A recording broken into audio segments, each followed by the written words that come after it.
السلام عليكم ورحمة الله وبركاته. الحمد لله الذي جعل شهر رمضان شهر القرآن وشهر العبادة وشهر الصبر. الصلاة والسلام على خير الأنام سيدنا ومولانا محمد المصطفى سيدنا محمد وعلى آله وصحبه أجمعين.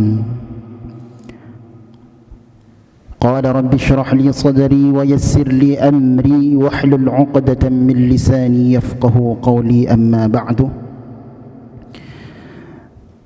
Puja serta puji syukur kehadirat Allah Subhanahu wa taala yang telah memberikan berbagai macam nikmat-Nya kepada kita semuanya, sehingga kita bisa bersama-sama melangkahkan kaki kita ke Masjid Al-Husna yang kita cintai ini dalam rangka menunaikan ibadah-ibadah, baik itu ibadah mahdhah maupun ibadah ghairu mahdhah, insyaallah.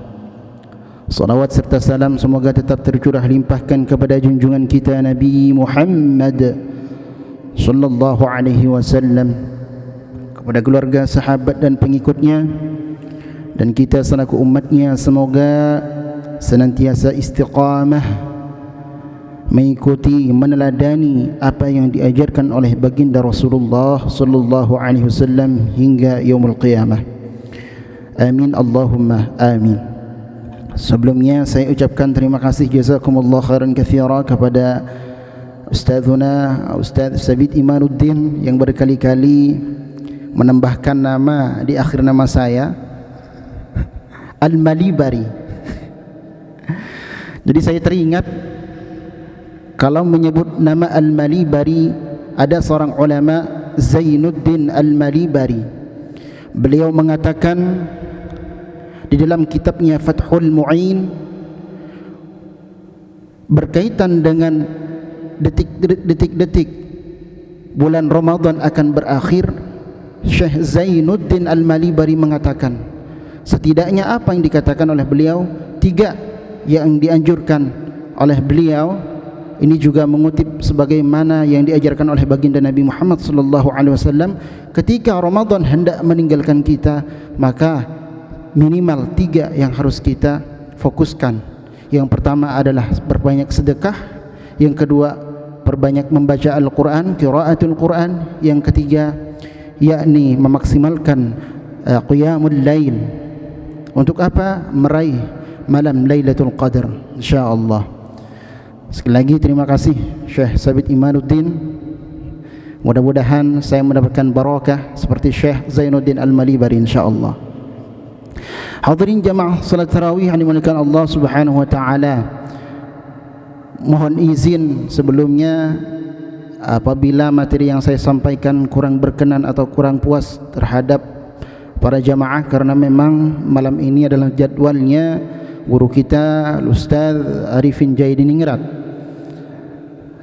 Insyaallah saya akan menyampaikan suatu kisah di mana kisah ini sangat penting menjadi muhasabah kita semuanya berkaitan dengan Ramadan. Sudah hitungan hari Ramadan akan meninggalkan kita. Ramadan yang di dalamnya terdapat keberkahan, terdapat rahmat, maghfirah, itqum minan nar, amalan-amalan dilipat gandakan. Sebentar lagi itu semuanya akan meninggalkan kita semuanya. Lalu mari kita sama-sama introspeksi, bermuhasabah. Apa saja yang sudah kita lakukan, amalan apa saja yang sudah kita jalankan selama bulan suci Ramadan ini, yaitu 1446 Hijriah. Baik, izinkan terlebih dahulu saya menyampaikan sedikit kisah, di mana kisah ini terdapat dalam sebuah hadis yang agak panjang, tapi izinkan saya singkat, yaitu kisah daripada sahabat Nabi radhiyallahu an yang bernama Sya'ban radhiyallahu an. Sya'ban ini adalah sahabat baginda Nabi. Suatu ketika beliau biasanya terbiasa kalau pergi ke masjid solat bersama Nabi selalu ngambil posisi saf paling depan, paling kanan. Terus istiqamah beliau, tidak pernah ketinggalan. Suatu ketika pada satu subuh Rasulullah sallallahu alaihi wasallam ketika hendak melaksanakan ibadah salat subuh kok tidak kelihatan. Biasanya Rasulullah sebelum melaksanakan takbir salat subuh biasa istawu sufufakum wa'tadilu, rapatkan barisan saf. Tiba-tiba dilihat di sebelah pojok enggak ada kelihatan yang namanya sahabat Sya'ban radhiyallahu an. Ditanyakan kepada Rasulullah, tunggu. Ya udah ditunggu. Mungkin beliau terlambat atau karena ada apa, biasa ya. Biasanya kalau salat subuh ada aja ya. Permasalahannya apakah permasalahan diare ya kan? Karena kebanyakan makan sambal atau bagaimana? Ditunggu oleh Rasulullah sallallahu alaihi wasallam. Tak kunjung datang. Akhirnya memutuskan untuk tetap dilaksanakan salat subuh. Kemudian setelah selesai ditanyakan lagi, kemanakah gerangan sahabat Sya'ban radhiyallahu anhu, kenapa beliau tidak hadir dalam salat subuh? Ada sahabat yang memberanikan diri mengatakan kepada Rasulullah, melaporkan, wahai Rasulullah,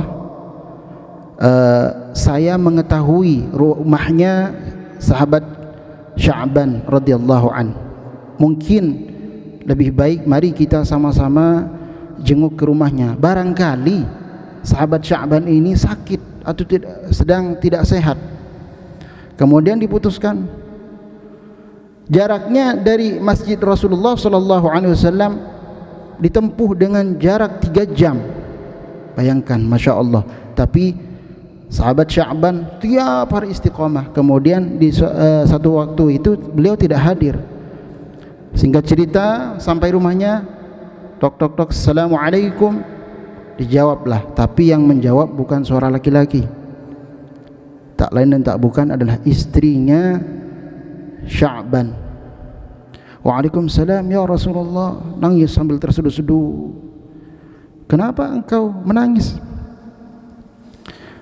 Ya Rasulullah, Sya'ban mohon maaf tidak bisa menghadiri salat subuh. Kenapa?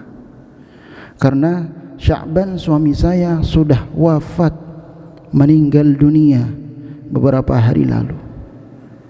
Ya. Kemudian,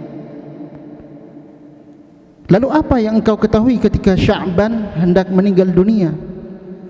Ya Rasulullah, ada 3 yang diteriakkan oleh Sya'ban suami saya ketika hendak ajal menjemputnya, ketika sakaratul maut.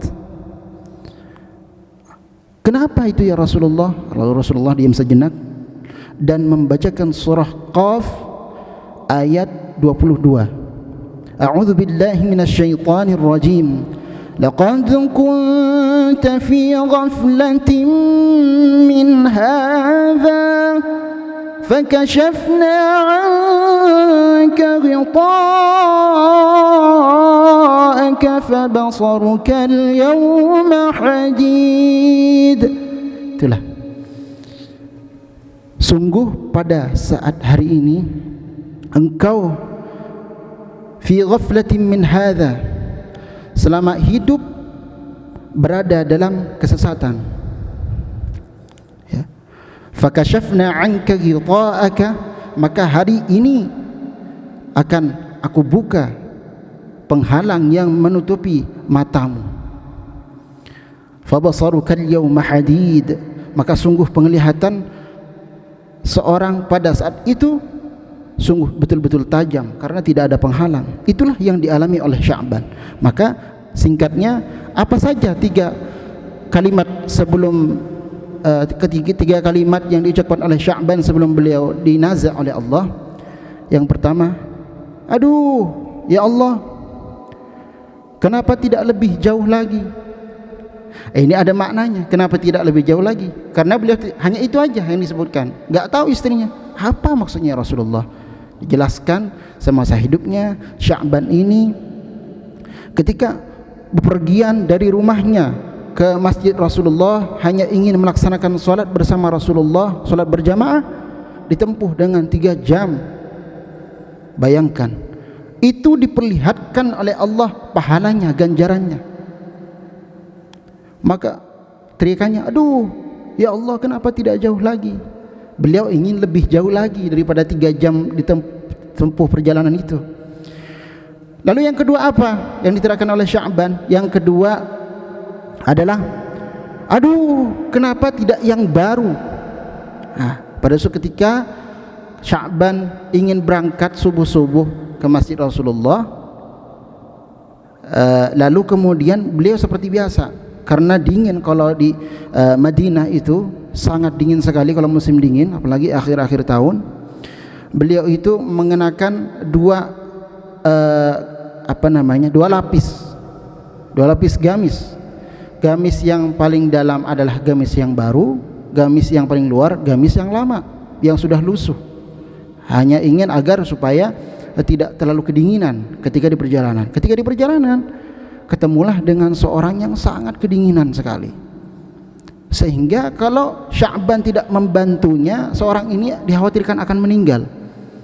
Dikasihlah yang lapisan luar itu oleh Sya'ban, yang lama bukan yang baru.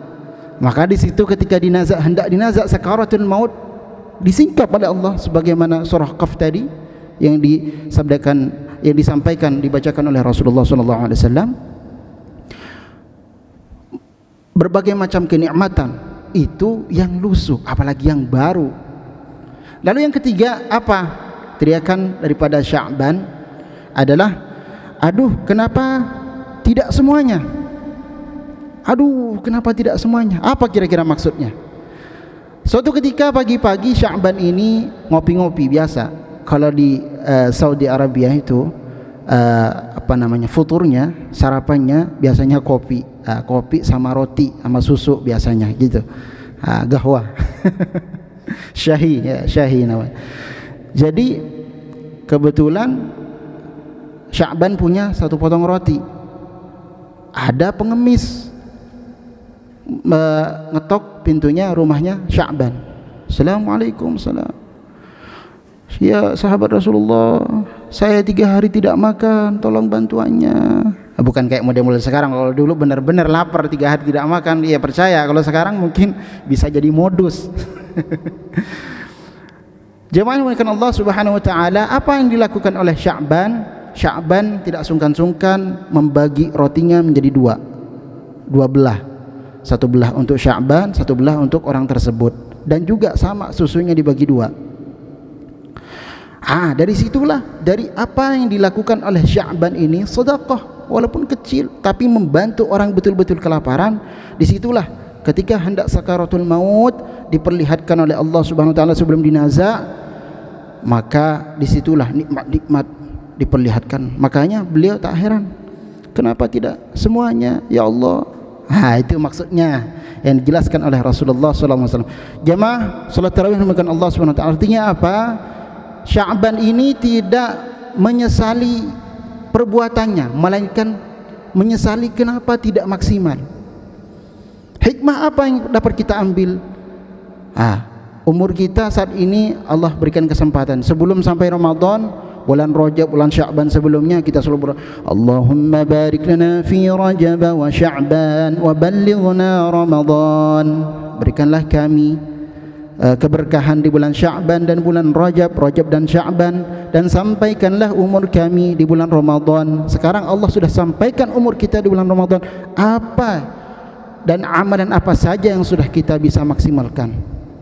Yuk, mumpung masih ada beberapa hari lagi, belum terlambat insyaallah.